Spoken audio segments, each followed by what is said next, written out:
You will never achieve and maintain a fit body with a fat personality. The current average man is a third of the man his grandfather was. So even if the doctor says, oh, you're in the normal range, you're probably low. 100 years ago, before all the processed food, we didn't have the same amount of cancer and obesity and dementia.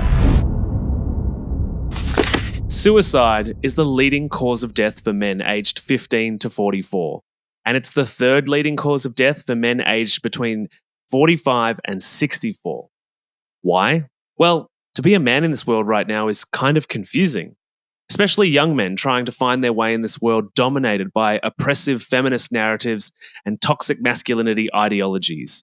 And so if you're a man that feels like you need a bit of direction, or you're currently raising young men at home, then this conversation is worth listening to. Because I speak with a men's mentor, a man himself that overcame his own drug addiction, obesity and emotional eating issues, and familial trauma, to now be able to guide and mentor men, both young and old, to a life of greater purpose and fulfillment, which all funnels into you extracting a greater reason for being here. This is a real boots on the ground kind of conversation. So, all for one and one for all, let's get into it. What's up, my healthy friends? It's my mission to coach 500 people to achieve real weight loss. And by real, I mean more than just the body fat. And we do it without calorie counting, doing embarrassing weigh-ins, or a naughty food list. None of that here. We do it very differently and likely unlike other food obsessive methods like calorie counting that you've done before. So if you want to experience real weight loss, then scroll to the show notes or the caption down below, click the link, and let's chat to see if we're a good fit to work together. Okay, so today in the studio, I've got Jack the Bear here for a chat on today's show, otherwise known more formally in a dinner setting as Tony Mantz, who runs a music and sound mastering studio. And that's how I actually know Tony, is that, believe it or not, I was or am a drummer and played in bands and did sessions for different musicians for 15 years or so. And I'm still trying to keep that dream alive in different forms, but something that many people listening to this podcast probably didn't know about me. But the reason I thought having Tony here, or Jack the Bear, would be an awesome idea is because over the years of us being friends on social media and Facebook, I've seen many of Tony's posts and videos speaking to young people about mental health, addiction, weight loss issues, and navigating the trials and tribulations of what can very easily become, for many of us, a really messy, depressing life. And so and I guess as well to throw some diet and health stuff in there. He's a man of the carnivore diet, and that's helped him a lot. So we might get into a bit of that too, using it to solve a bunch of his inflammation and health challenges. So it's kind of a boots on the ground kind of mentor that we've got here. And I'm looking forward to diving into a bit of conversation. So welcome to the show, mate. G'day, Matty. Good to be on, and thanks for the opportunity to chat with you. It took us a while. It did. I had all sorts of my own trials and tribulations with moving house and a lack of internet and all sorts of annoying things, but we're here now. We are indeed. No, it's good to be here and looking forward to seeing what we uncover. Yeah, me too. I've been admiring your work from afar for a little while, and I heard you some time ago on a podcast with Harps as well, Craig Harper, who I actually caught up with him for breakfast yesterday. And he's a good, I guess, mentor of mine as well. And it's been interesting just to see your own content out there and the amount of comments and people that are reacting. But I'm curious, starting in the music world and still very much in there, what got you into this mentor role that you seem to have naturally assumed? I think it goes back to my early days of being mentored by wonderful engineers. As a youngster, looking through the glass with your nose pressed up against it and wanting to be a part of something that was a dream of mine, to work in music. I was very fortunate that from early on, I got really good advice and guidance from guys who owed me nothing. They didn't have to do anything for me. And yet they were so gracious and so generous in wanting to support me on my mission and answer my questions and, become friends, I guess. And so I made a promise to myself very young, because when you're young, okay, I think one of the greatest things you can do for a young person is have them believe that you believe in them. And when you feel that from people, that's huge, because especially in life, rejection's a part of life. And when you're starting out in something, you're going to cop a lot of it. So when you come across people who embrace you, will give you the time of day, will give you that little bit of help. Those little kind words and actions can mean a lot. And so that had a huge impact on me. And so I made a pact with myself and I said, one day, if you ever get to any level of doing anything remotely close to this, you better make sure that you pay it forward and you help others. And so that's what really drove it. The being inspired by other mentors, that adage of it's nice to be important, but it's more important to be nice. And that character is who you are and reputation is what people think you are. And so when you can come across someone who you only know by reputation or what you've heard about or seen or read, and then that whole thing of like, don't meet your heroes. So how important it is and how impactful it is that you as a person, particularly if you have some kind of profile and people have an expectation of you, not that you're trying to live up and bullshit to the expectation, but you genuinely and authentically are the person that they perceive you to be. And if they perceive you in a positive light, be that positive person, be that person that's going to help, where you can. So that's how that all developed. And I remember seeing online, lots of youngsters who were getting on the forums, particularly gear sluts, and a lot of newbies that would go on and engineers that would shut them down or kind of say, oh, don't ask stupid questions. And it really upset me. So I would get in there and become a head kicker of sorts and starting to have a go at some of these engineers and just remind them, hey, you were there once upon a time. You were that guy.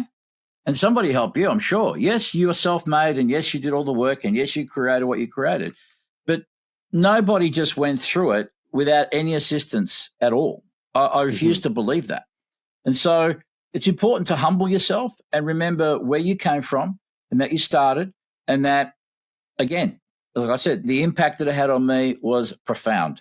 And so that's why I said, if I ever get in a position where I achieve something, I'm going to make sure that I'm going to help as many people as I can, within reason. There are some people that you can't help, but for the most part, just to be able, I think at the very least to acknowledge people and try and answer the question, just something, because that little interaction can be huge. I know it was for me, because the amount of times that I wanted to give up and then a mentor of mine would say something or remind me of something, and then all of a sudden, boom, things turned around for me. All of a sudden, it was enough of a shift that allowed me to continue on a different trajectory. Yeah. I love that you were inspired by your own mentors. That says a lot about them, I think, that you wanted to one day grow up and embody how they showed up for you. Yeah, well, again, we perceive people to be a certain way. And when you are a unknown, you're new, the typical, speaking for myself, my attitude was, well, they probably won't talk to me. Who am I? I'm not important. I don't have any relevance in their world. And to be completely surprised at the treatment I got from people, So, and that to me said a lot about who they are. This is why I said before that character is who you are, reputation is what people think you are. And when those two things actually can be in alignment, then I think you're doing okay. Yeah, I think it's interesting, that idea of don't meet your heroes, because the illusion of what you're aspiring to be like, or you want to mimic what somebody's doing in the world, and that's that idea of not meeting your heroes. Maybe it's starting to break a little with the podcast world and how authentic a lot of people show up these days. But did you have any experiences where you met some of your heroes or your guides or your mentors and you saw a really human side of them that kind of broke that mentor perspective? I wouldn't say that it broke any perspective. I would say that it was just refreshing to see realness in these people. And look, of the mentors who I considered to be the most influential, they're quite different as people. Some are a bit more out there, some a little bit more reserved in terms of their personalities. But the fact that they were still willing to help and make themselves available and generally want to assist was the common thread. And just really honest about things, about, people always want to put the glossy side, the success side about how good they may be. But I found that these guys were also quite honest about where they failed and where they mucked up, because often, I can't say, look, something's gone wrong. I'm feeling bad about this, or this happened with a client. And so, look, don't worry about it. You know what? This has happened to me as well. And this is how I handled it. And it's going to happen again. And it's okay. So again, just being honest in talking about their failings and where they went wrong, that real authenticity was very, I guess, surprising, because, as I said, people for the most part want to present their best side, Mm-hmm. Yeah, absolutely. It's hard not to. I guess it's part of our defense mechanisms in a way to say to strangers, people we don't know very well, I am enough. I can meet you on the same level, until we feel truly comfortable with someone. Most of us don't feel good showing the vulnerable side because it presents a weakness or a place for attack, especially if you don't know that other person well. Yeah, and again, it's all a perception, right? I believe that people that are honest, people relate to it, because, again, it shows that you're human. Again, people elevate people to a certain level, and it's all in their mind. It's all artificial. But when they see realness in people and honesty and some vulnerability, most people can relate, because now they're thinking, oh, okay, we're a bit more on the same level, and therefore I can probably do what they're doing and achieve what they're doing, despite my fears and trepidation about what I'm trying to get at, what I'm trying to achieve. Do you think there's a situation where or at least the stage of life where we need that perfect image to aspire to raise us to a standard that's beyond maybe what we thought was possible? Because I'm just playing with the idea in my head at the moment that, once we start seeing how real everybody is, that also opens up a possible window of excuses that mean I don't have to try too hard. My mentor's got some bad shit going on in his life as well. So like, I find for myself sometimes the illusion of perfection continues me climbing the ladder to try and reach a level, knowing that I'll never be perfect. And obviously I know enough about the world to know they're not perfect either. But if I don't know any of the bad things, I can focus on the good and keep climbing and working, rather than saying, oh, we're all a bit messed up, I'm going to take a break today. I won't work as hard today. No, I don't think so. I don't think that way. And as you said, there is no perfection. Nobody is perfect, even though people may strive for what they think is perfect. There's only what's perfect for you, I guess. Mm-hmm. And so I don't use that as an excuse, because I don't think of it like, well, I'm never going to be able to climb the top of Everest from a standing start and jump over it. So what's the point? I'm still going to make an attempt to do something. Again, this is the whole myth of people thinking about endpoints and destinations, that you need to reach something when there's a series of destination points. There's an ongoing process. It's forever going. So embracing the journey, embracing the process, more than actually thinking about reaching any particular level. These levels are stepping stones towards continual growth that you said. So I don't get despondent about the fact that I will never reach perfection. I'll never get 100%. It doesn't matter. And this leads me to a beautiful story, which I'll share with you, that I love to tell kids, especially the artistic creative kids, which is the story, or the curse of the white rabbit. Right? Now, we know about greyhounds that chase rabbits around a track, yeah? Yeah. Now, the rabbit is the metaphor for what people are chasing. Is it validation? Is it acceptance? Is it awards? Is it love? All these things. And how many times, barring a technical difficulty, do the greyhounds ever chase the rabbit? Oh, how many times does the greyhound chase the rabbit? Barring a technical fault. Every time it gets in the ring. Does it always get the rabbit? Do greyhounds actually? They don't. No, they never catch it. They never catch it. Yeah. Do you know why? Because it's an illusion that it's possible that we're able to actually attain that level of perfection or achievement. Yeah. It's also set up, though. It's also set up that way. It's deliberate. Mm-hmm. Okay. Now, I don't know about you, but I've never met a greyhound that, despite the fact it's chasing and it never, ever catches the rabbit, that'll say the next week when they take it to the track, fuck this, too hard, I'll never catch the bloody thing. What's the point? I'm not going to run. Yeah. Right? And you know why? Because they're born to run. They're born for the chase. In the same way that artistic, creative people are here to create, right? So it's not going to be about the awards. It's not going to be about the validation, although people, we like these things. But if your main reason is to achieve, validation outside of yourself, rather than embrace the process and understand that, hey, I'm in it, I'm doing it, I'm enjoying this, all the other things just become a lovely embellishment. Mate, I got a hallway full of gold and platinum records, right? And they're great. I'm not going to lie to you. Of course they're great. And they add to your market perception that you're good. But you know what? After the day, I remember particularly one day when I got the band called The Neighborhood I did in America. It went double platinum, right? 2 million sales. Probably the most successful commercial thing that I've done in my career. Very proud of that, okay? Particularly being an American band. I got it. I was excited. I was wrapped. I was thrilled. I flexed on Instagram. I did all that shit. Here I am. Look at me. But, later on that evening, I scrubbed the toilet and I took out the wheelie bin. Life just went back to normal. You know what I mean? I didn't allow my self-worth to be attributed to this sort of stuff, because if you fall down that slippery slope, you're never going to be happy.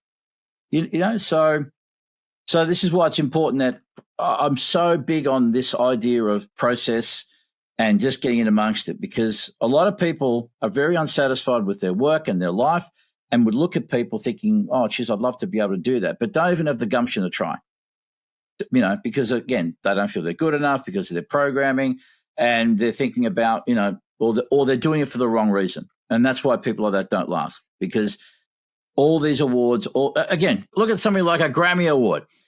There's only one award and so many people competing for, so many nominations. Not everyone's going to win. So if you don't win the prize and all of a sudden you think you're shit, it's not a good place to be. Yeah, absolutely. I'm curious, do you think, and I mean, it's hard to know since we both weren't alive 500 years ago or even 100 years ago, but do you feel like there's more of a need now to share this kind of message? Because maybe social media, or the amount that we're connected, or the amount that we're advertised to or marketed to, or and it's often the role of marketing and advertising is usually to highlight our weaknesses so that it moves us to buy, to solve that problem.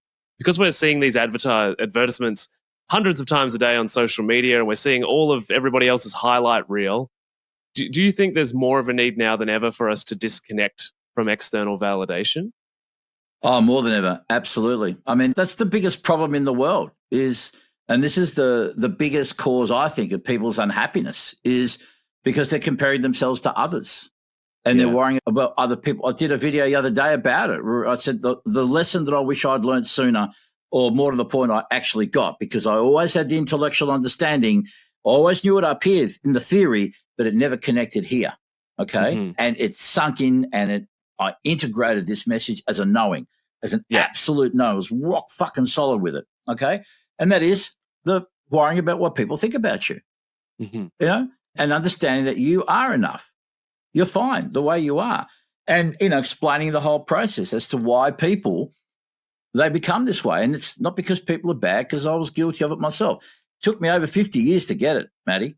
All right. So I'm a late bloomer, dude. I'm not coming at this from some place of I'm, holier than thou and better than you. It took me way longer than it needed to, but at least I finally got it. So in answer to your question, now more than ever, because now we're being bombarded more with social media. We've got constant reminders that we're no good. People are believing what they're seeing online, again, with people using their angles and their filters, and rather than just being okay with being who they are, because deep down we know the same. And this is why I said to you, the more raw, honest, vulnerable, authentic you can be, the more relatable you are, because people see themselves in you. They can, they can see these traits and understand you, and you become more approachable. You become, if you really want to try and market yourself to people, focus on the sausage and not the sizzle. But people are afraid. I get it. Again, this is not a judgment on others, and I'm not bringing people down, because I was the same and I went through it way longer than I needed to. And until you get to that point where you legitimately drop all that bullshit, allow yourself to be okay with who you are, to be comfortable in your own skin, to understand that you're okay and you're never going to win everyone over. It's a game you'll never win. So just accept that, be okay with that. Then people will relate to you a lot more and you'll be much more attractive to others as well. And ironically, all that validation that you were trying to find through all these means actually will come more naturally and organically to you without having to try, because now you're radiating at a different frequency that people can, relate to and go, oh, wow, I really like this person. I like what they talk. I like their approach.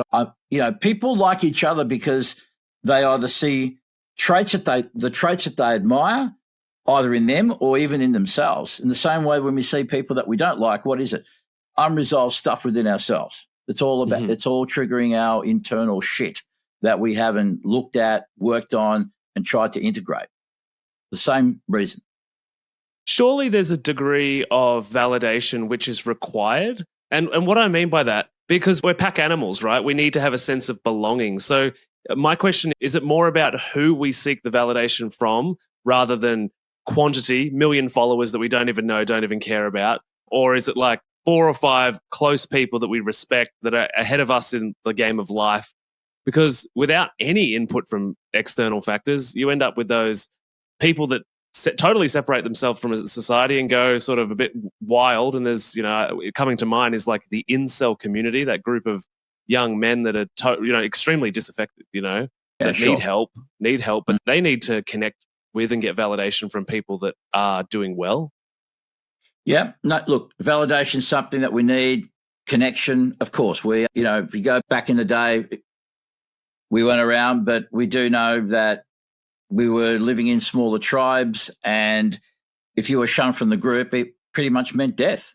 Yeah. So, and in our mind, we get rejected by people online or get hate. But for many of us, it can feel that way. And so you do get, but, that's an interesting concept, the incels. And this may sound a bit harsh, but I believe that we are all responsible for our life. Yes, there are things that can happen that are out of our control, but for the most part, I think a lot of people that are incels are victims, and we have too much victim mentality. These are the people. Yeah. These are the people that live through the lens of life happening to me. Everything happens to me. Oh my God, this is what and complaining and shifting blame. Right now, I'm not going to sit here and say, well, someone, got cancer, you should take personal responsibility. It's all your fault. I'm not that cruel. But still, we all have to take some level of personal responsibility and try and do something about it. And I think for a lot of incels, they live in that world of being victims, and they blame women or they blame society, or I don't know many of them that'll sit there and honestly appraise themselves and go, you know what, maybe I need to do something about my diet. Maybe I need to do something about getting out there and being a bit proactive. Maybe I need to try a different tack. And so it's easy. And again, I lived a lot of my life through victim mode too. Okay. So again, I'm not judging these people. This is just an observation. And I did it myself because it's easy to be able to shift blame on others where you don't have to take responsibility for your world. Like, well, in my case, I blame my dad. My dad was, it rained. It was my dad's fault. I had diarrhea. It was my dad's fault. It didn't matter. It was always my dad's fault, or somehow it was going to relate back to my dad, the way I behaved, the way I carried myself, my attitude towards life, everything. And until I finally got it and stopped blaming him and took some responsibility for my own life, that things start to change. Now, so people in the incel community, I'm sorry that you're in that situation, but most of you, I think, need to have a good hard look at yourselves. As I said, I think it starts with nutrition, and then getting some exercise, doing things, stop playing video games and jerking off to porn, and doing something a bit more constructive in your life. And by taking small steps, you'll find that you'll move on better, and you'll be able to be a better version of yourself and attract the things that you want in your life. I truly believe that, because similar, my boat. I think it's a very easy chapter of history to be a victim. And it kind of goes back to that comment I made about all the validation online, because, whether these days you got people that they cry on camera, on social media to thousands of their followers, but they don't express the real emotion to the person that's actually, the true vulnerability is sitting in the room with the person you've got hard things to say to, or, looking in the mirror and having somebody else say, there's some things about you that are a bit shit, that are really damaging and toxic that you need to work on. That's real vulnerability. But now it's so easy to be a victim. You get online, you tell your story, or you're literally in your story, and you just get all these comments from people that support you and they confirm this narrative that you have about yourself. And then you even get trapped in your Instagram identity for way longer than that emotion or experience should have taken, because the validation is now connected to this version of yourself. And so I think it's so difficult to escape that victim mentality when people have built Instagram empires on them being the sufferer. Yeah, absolutely. Identity is a very big, powerful thing. How you see yourself, because the way you see yourself is the way others will see yourself, because you're going to act that way. And I'm not saying that you have to create a fake identity around yourself. It's just about being honest in who you are. And so we carry lots of different identities, yeah? But we have certain primary, I'm a father, I'm a husband, I'm an audio engineer, I'm a mentor. I've got the identity I have are various. I don't have one. If there is one identity that is welded onto my chest, if you will, is the I am. I am. That's it, right? Which, again, for the spiritual people, they'll understand that. The way I see it right now, I'm an eternal being having a brief human experience. That's my identity. I don't want to put myself in the box. But in order to relate to the world, yes, there are all these other identities that I can, with Velcro, I can interchange depending on the situation I'm in. Okay. Mm-hmm. So identity is very powerful. And, earlier on, you're talking about you're doing this whole weight loss, this thing. It's just a bit of a tangent, but now that we're on identity, I really want to hammer this point home, particularly in the context of people who are trying to lose weight. I know you talked a bit before about not counting calories and not banning the naughty food and all that kind of stuff. And that's all well and good. But where people get it wrong, and I'll speak from my own experience. The real game changer, because I went through my life yo-yoing in weight, particularly in my 30s after I got married, was every time I started, getting rid of weight, I'd look at myself and go, wow, this looks good. Oh, now I can wear these jeans, or I can wear this shirt again, or what have you. And I could see it and, and really enjoy that experience. But something here subconsciously and in my heart was saying, no, you're still a fat fuck, right? Because I still had that identity of not being a fit person. This is why I say, Maddie, you will never achieve and maintain a fit body with a fat personality. Mm. And this is why people yo-yo and they go up and down, because they cannot embrace that identity. They have to change their peer group. Again, who are the people you hang out with? They have a massive influence in your life. So you can lose all this weight, but if you're going to be around a bunch of obese, unhealthy people who are being victim, guess what? It's going to come back, because by osmosis, you just can't help it. Whereas when you start to change the people in your life, you start, change your habits, because we're creatures of habit. We just run unconsciously most of the day. So when we start doing those things through repetition, it's just, again, it's got to happen consciously. You got to do it consciously. In the same way, driving a car, you're consciously thinking, oh, I've got to do this, I've got to do that. And then you get to a point through muscle memory, right, that now the driving becomes automatic. You're driving a car, eating a hamburger, putting on your makeup, talking on the phone with one foot on the wheel, right? Easy, without even thinking about it. So the same thing with the weight loss. People need to adopt this identity, and that takes work. That takes a lot of work. You really got to go deep to go into that stuff that's holding you back. So same thing with drug addicts. You got to change your peer group. You got to learn new habits. You got to do these new things. But again, it's like, now I'm going to say something here, and this is not, I don't want to have a go at anyone that does 12-step and AA or NA, okay? Yep. I think they're a great organization. They do wonderful things. But here's where I think they get it wrong. This very big fundamental point, and I may get some blowback for this, but that's fine. You go to an AA meeting, because I did it before. right? When I was hooked on drugs, give it a go. You go to these meetings. You sit down with the person who's leading the group. G'day, I'm Walter, and I'm an addict. Now, Walter's been clean for 30 years. Yeah.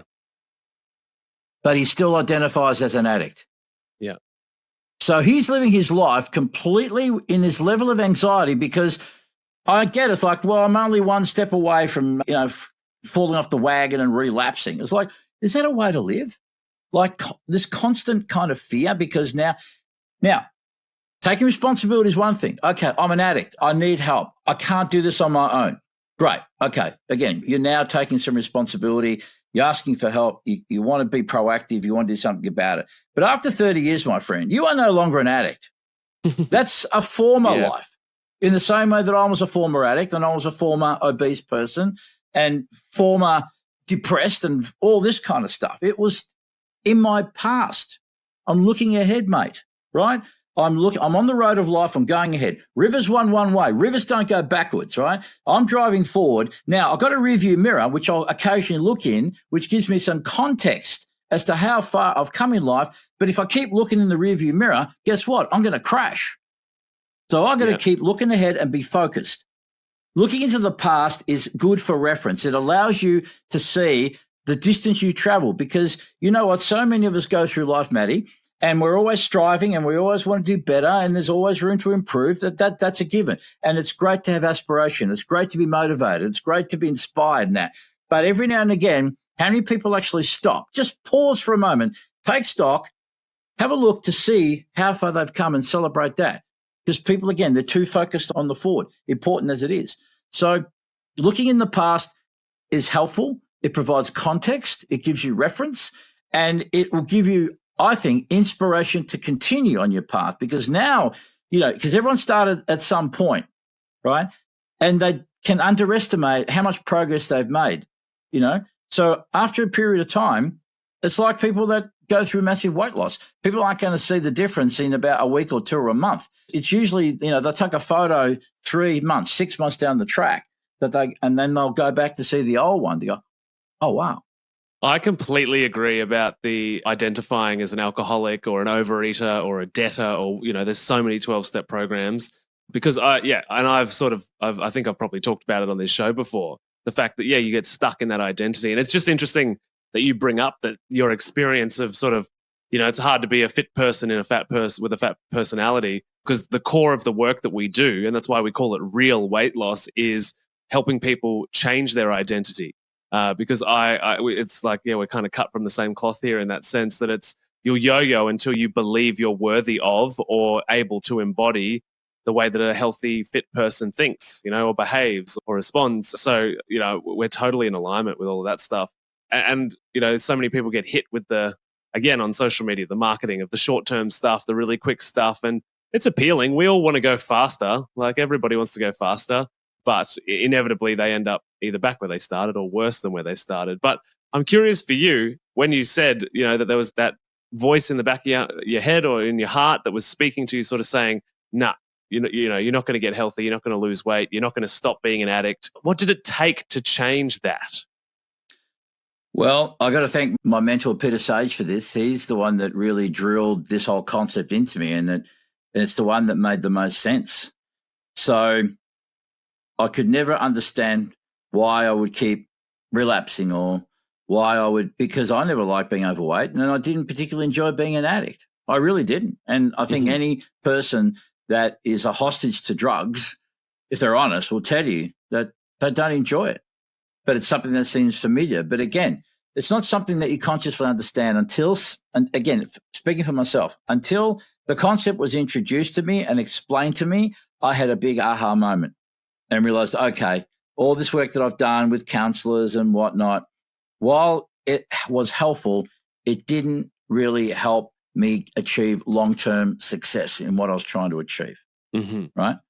So, and again, until I adopted their identity and took ownership of it and believed it to be true and knowing it was just unshakable as to who I am, then the other stuff was just going to be taking care of the symptoms, not actually getting to the cause of what the problem was. Yeah, gotcha. Yeah, it doesn't happen overnight, that kind of stuff, hey? No, but also you becoming obese or becoming a drug addict, it wasn't an overnight journey either. Yeah. It takes a long time. It takes a lot of effort to become obese. It's a lot of work, right? Yeah, it's a big commitment. It is. So, again, we just assume that these things happened overnight and they're going to be repaired overnight. The world right now is getting faster exponentially. And so we are getting more and more things happening faster. We're able to get, 10 years ago, this idea of having food delivered to you and just having all this shopping at the press of a button and all this choice and all this luxury available to you wasn't there. And so we think that all other things in life should happen. So hang on a minute. If I can do this at the press of a button and get things going really quickly, why shouldn't everything else happen that quickly? Yeah. Yeah. And so we make this mistake of thinking that, and then we get disappointed. Yeah, inevitably. I'm curious, you said before as well that like nutrition would be one of the first variables that needed to change. So I'm curious for you, where did you realize that nutrition was tied to your outcomes in life or your mental health or your capacity to make good decisions? Well, a long time ago, people would always talk about calories in, calories out. And I've learned that while fundamentally there's something to be said about calorie deficit, there's nothing wrong with that theory. But I'm a great believer in don't count the calories, make the calories count. Mm-hmm. And then about what kind of calories you're consuming. But as someone I've always been curious, I like to learn things. And I think just watching lots of different podcasts by different people and trying to piece together, find what was, what seemed to resonate, but more importantly, just trying things. I just experimented with stuff. And as a result, when it comes to nutrition, I do believe that nutrition is fundamental. Mm-hmm. Most of the diseases that we have today in the modern world are preventable. They usually come down. And again, now, before I continue, I'm just a caveat, kids. I'm not a doctor. I'm not a nutritionist. I have no qualification to dispense advice. I'm not dispensing advice. I'm just going to share with you what I found worked for me and what my experience is, and that's it. So please don't give me what do you know, mate? We've been watching Dr. Google. So before I go on, I just want to get that out of the way because it's important. Because, this is the world we're living in now, mate. Everyone's just going to look at hating, trolling, taking pot shots. So I'm just putting that out there. So from my understanding, and most of the diseases that we have today are preventable and primarily because of poor metabolic health, whether it's cancer, dementia. Now, yes, people can have some kind of genetic predisposition that may lean them towards a certain thing. But for the most part, it comes down to poor nutrition. Now, again, I don't have the stats to show you and all the evidence at hand in the white papers, but I think it's fair to say that 100 years ago, before all the processed food and all the shit that we have on the shelves in the supermarkets, mm-hmm. we didn't have the same amount of cancer and obesity and dementia. We just didn't. We just didn't. It's only been something that's really come to the fore, and each year it just seems to get worse and worse. And if you just have a look at what, especially in the West, what most people eat, we're eating high processed food, high sugar food, stuff that comes in a packet because it's cheap, it's convenient. Go to a supermarket, see how it's all set up. This isn't conspiracy theory. Go to any supermarket and have a look at what the layout's like. All the good stuff, all the stuff that's natural and real and not processed is going to be out on the, on the outer perimeter and right smack back in front of you, right at eye level. It's all there, to attract you. There's a lot of science that goes behind food manufacturing and food marketing. People on Madison Avenue, they spend a lot of money to understand human psychology and how to get you, right, and how to make it easy for you to sort of eat this stuff because they just want to make money. They don't care. They just don't care. They're all about making profit.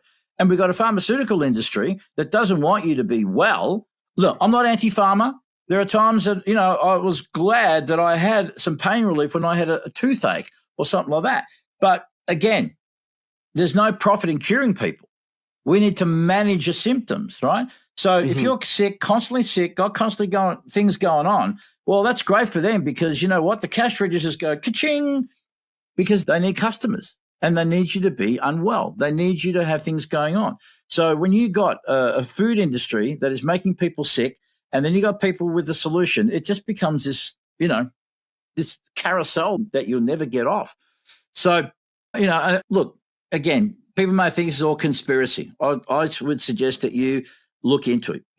Honestly, go to your supermarket and have a look at the layout. These things are done purposely in the same way that you go to a shopping center and it's all laid out a certain way. Casinos is all laid out a certain way, for a reason, because they're there to capture you, keep you there, make money, just exploit you, So going back to this whole, disease thing, I think a lot of diseases can be prevented or certainly mitigated by good, clean nutrition. So the rule of thumb, I'm a carnivore, but the rule of thumb I give people who I coach with weight loss is if it came in a packet or came in a box, don't touch it. Just don't touch it. Get food that's real, that's natural, and that hasn't been processed. And start getting used to cooking your own food and preparing your own meals. People, I haven't got time. I don't buy that excuse. I really don't.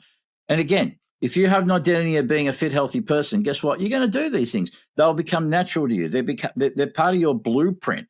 It's just how you operate in the world. That's the operating system that you're running. That's the program in your computer, the software, right? So, yeah, that's my take on it. I think the good news is that you're speaking on the right podcast and no one's going to think you're a conspiracy theorist with any of that stuff. Everybody listening will be like, yep, that's, so you've got the right audience. I think it's becoming a badge of honor now, conspiracy theorist for people. It's interesting, isn't it? It's interesting, isn't it? How, it was the CIA that coined that term after the whole Kennedy assassination to try and divert people away from potentially the truth. You're saying something that goes against the narrative and you're a conspiracy theorist. Like it's become so diluted now. It means nothing, really. It's not, I'm not even insulted by it anymore, but it gets bandied about a lot. It's people's go-to, right? When they want to push back, you're a conspiracy theorist, no matter what it is you're talking about. It reminds me of when you run out of legitimate arguments, you attack the character of the person. And so it's basically that, right? They've got nothing useful to come back with. So they say conspiracy theorist. And it's like, or you're a racist, or what have you. And this is why when you start resorting to insults, you've lost the argument. You've lost the debate. You're done. You're done. And it's a shame to see the world has become more combative. We're seeing a lot more adversarial stuff online. And again, I think social media loves that kind of stuff. Again, what are they about? Engagement, because they want to get advertisers and eyeballs on screen and clicks and all this kind of stuff. So it's unfortunate. And this is why I said to you before, I don't want to get into controversial topics. I'm not interested in debating people about anything. I'm happy to, share ideas, and it's not that often that you can actually engage with people in a respectful discourse, particularly people that hold the contrarian views to you. It's become, so this is why I just don't bother. And I don't really bother trying to push or become a poster boy, if you will. This is why I say online, Matty, and in fact, I've got it pinned up on the top of my Facebook, and which is everything I share online is an invitation for you to consider if you're open to it. Mm-hmm. Not here to try and push any idea, and maybe it's just sharing in the hope that maybe someone might be interested in checking it out for themselves and it might influence them in a positive way. But other than that, I'm not interested in getting debates on anything. No. Yeah, I'm happy to do that for you. I don't, especially about the things that the reason this podcast was started was very much in an energy of trying to fight back against big agriculture, big sugar, big pharma. I worked in hospitals for years. And the good news is that I don't need to put any of the disclaimers out there because people pay me for this advice. So I'm happy to go toe to toe with anybody that wants to throw around science. Yeah, but when you obviously start throwing insults around, then, you've lost the plot a little bit. But if it's science or facts or enough anecdotes that it makes sense that we should look at it, then I'm in. I'm all in. So, but I was gonna say too, before we sort of head towards wrapping this conversation up, it's a very weird time in the world to be a man. And my partner Yali, she is like a relationship coach, got a background in psychology, and we talk a lot about masculine and feminine and the way that men and women show up differently in this modern world. But I wanted to ask you, for any men that listen, and we got thousands of them, and there's heaps of parents and mums that listen that have got young boys. Mm-hmm. What do you want to say to men or people that are raising men right now? I'm a great believer that young boys need good men in their life. Now, we're living in a world where a lot of young boys don't have fathers around or good male figures around. This is why we're seeing, young kids who join gangs because they want a sense of belonging. They look up to people for the wrong reasons. Mm-hmm. And I'm not saying, mothers are heroes. Single mothers are heroes. But trying to be a mum and a dad, as much as you try, it's hard just being a mum, let alone trying to be a dad. Women, can have masculine energy and can portray the masculine energy, but they're not men. I'm sorry. There are men and there are women. Now, you may have a view that you feel that you are different, and I respect you for having that view. But I still believe that young boys need good men, strong men with good character in their world because kids emulate, right? And I think men and women are fundamentally different. It's just how it is. And so you can have your social constructs, that's fine. But young boys need good, healthy men, role models, whether it's an uncle, a family friend, a mentor, whatever. It's so important that they get that from a very young age because, particularly the first 7 years of life. I mean, the Jesuits say, show me the man at 7, show me the boy at 7, I'll tell you the man. Most of our program is locked in by the age of 7. That's true.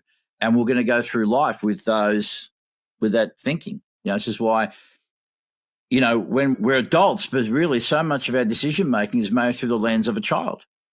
Mm-hmm. And whatever your experience was at that age, that's how you're going to project until you actually start doing the work and start changing things around. So I don't do a lot of work with young boys, but I do stuff with young men and middle-aged men. I'm very passionate about that. And, again, I tip my hat to mums. They're incredible. They're heroes in society, unsung heroes as far as I'm concerned. But young boys do require their mothers, but they also require some good, solid men in their life to help guide them along in life, especially when they're very young. Very important. Yeah, I totally agree. It's an interesting space, and this idea of toxic masculinity's been, they've been kicking that can down the road for some years. But the irony is that the more into, I guess, my masculine I get, and not far away from being a father, and I'm a business owner and all of these things, the more that the social media or feminist idea of what toxic masculinity is, how I try and show up most days, which is strong, to lead. If I don't actually access my aggression in a healthy way, then that's a bad thing for everybody around me. So I need competitive sport. I need to go to the gym. And for a long time, through my own sort of healing victim journey that we all go through for a chapter, however long that chapter is, I thought I was meant to suppress that and feminize myself and talk, and be really connected to my feelings. And I think I needed that, honestly, to do the healing. But on the other side, I feel the call back to maybe my teenage self in a grown body, in the sense that competition's okay, wanting to lead is okay, wanting to dominate is okay, but it's all just got to be done in a healthy container. And it's obviously having people to look up to that do that in a healthy container, whether it be in a business context or a sport context or whatever, rather than when you get home from work and you put your family in a mess because of your mood or temper, or you've got no healthy outlet for those masculine or darker parts of yourself. Yeah, it's just an interesting chapter of time to go through. I think the feminizing of men has been a bit of a, let's say, an agenda or whatever it is for some time. But I'm sort of coming out the other side thinking I'm pretty comfortable being this masculine man that opens doors for women and provides resources and money and stuff like that. Yeah. Look, and nutrition plays a part in that. I mean, young men now, the testosterone levels are dropping. And isn't it interesting too that even men who are going through middle age, there's so much work. We accept that women go through menopause, and so women will get support, which they need to, and get hormone replacement to level them out and deal with that. But men go through the same thing. But you don't see many doctors that will check men, and not many men go and check their testosterone. when they're in their 40s and 50s to try and balance out. You know, the nutrition, the pollution in the world, the toxicity in the world is all bringing men in terms of their hormone levels is dropping. And so that's, I think, part of them probably as well. And again, the lack of good men in their environment. Things have to be balanced, Matty. I think it was Aubrey Marcus that said that you got to be able to hold a newborn baby in one hand and be gentle with it, and then slit the throat of someone, you know, if they're going to kill you, with the other. And to be able to dance between those 2 points, as you alluded to before, the healthy container. But again, I think that we've been told that anything that is traditionally masculine is now toxic. There's no toxic masculinity. There's just toxicity, whether you're a man or a woman. You know, it's not the exclusive domain of men. It gets highlighted a lot. I understand it. And sure, there are men that need to do work and whatnot, but it's not, we don't have exclusive rights. We don't have the monopoly on toxicity. You know, it's everywhere. Totally. I'm glad you brought up the testosterone thing too. We did an episode 239 of this show which I literally titled "Why Men Have Low Sex Drive and Hate Their Lives," and it was about the sort of arguably the pandemic of low testosterone that we're having. And there's a phrase you might have heard, but our listeners have definitely heard me say it. But it's these days where a third of the men that our grandfathers were, because the levels of our testosterone have dropped so much. And the thing that people should know too is that when you go to the doctor to get tested and they say you're normal, that data is calculated upon the current average man. And the current average man is a third of the man his grandfather was. So even if the doctor says, oh, you're in the normal range, you're probably low. And I totally agree. The food we eat, the water that's not filtered, you know, get a filter, that's an easy solution. All of those things play into, you know, adding estrogenic compounds to our body, so feminizing it and lowering that testosterone, and the sex drive and the depression goes up, and doom scrolling on our phones all the time. All of it is lowering the testosterone. Yep. Yeah. And not being active. And I can tell you that having been on this carnivore diet, my testosterone has risen as a result. It's really quite extraordinary as to how it's really affected my hormone level and hormone function. So again, this whole diet, dude, you know this yourself, the amount of estrogen that's in the water supply because of, you know, birth control, right? Yep. Again, no conspiracy. It's for real. You know, I'm sorry I don't have the data to show you and prove it to you on the white papers and whatnot, but it's a thing. It's a thing. But again, there's not enough attention when it comes to men's health, physical and mental health, because we're blokes. We just suck it up. This is just the way it is, right? And I don't think it should be that way. So I'd like to see, you know, more money, you know, spent on these kind of initiatives to help blokes, because men are struggling. I'll tell you now, I go and I'm a part of a couple of men's groups that support men with mental health issues. And it's extraordinary how underfunded it is and how little of it there is out there, you know? So anyway, that's my gripe. I like it. I feel exactly the same. And it's easy to ignore men's health. And, you know, there's a whole rabbit hole debate about medicine and their priorities there, but for another day. But I guess before we wrap up, for anybody that likes your vibe and wants a bit more of you, where can they find you on the internet? They can go to Tony Jack Mantz on Facebook. You can get me there. I think I've reached my friendship limit or close to it. But popular man. Maybe. But they can get me on Messenger. On Instagram, I'm on Mastering Music, Mastering Life. I don't do a lot of Instagram. I kind of stick to Facebook.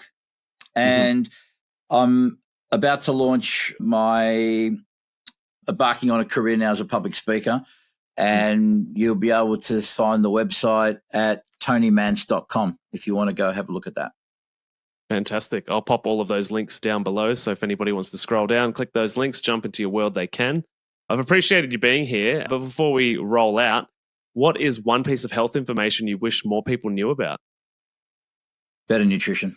Just getting better educated when it comes to nutrition. And you don't really need to be an expert or a dietitian. As I said before, no. Eat natural, clean food. Even if you're a vegan, just eat real stuff that came from the tree or the plant or under the soil. and don't muck around with all this fake meat and processed food and all this kind of stuff. So keep it clean, keep it natural, and, keep your environment as clean as possible. So fantastic. That's the foundation of everything, as far as I'm concerned. Yeah, I agree. And you're in the right place. I totally agree, especially with the nutrition one. Everything we've talked about, we're on the same page. So thanks for being here. Thanks for your time. And I hope we can do it again in the future. A pleasure, Matty. I know it took us a while, but I'm glad we got there. It was lovely to finally have a conversation with you. And I always thought that you and I would relate and share similar values. And so, yes, it was a wonderful experience. I hope people got some value out of what I had to share with them today. And once again, thanks for the opportunity. It was great fun. Not a problem, mate. You're very welcome. Good on you, mate.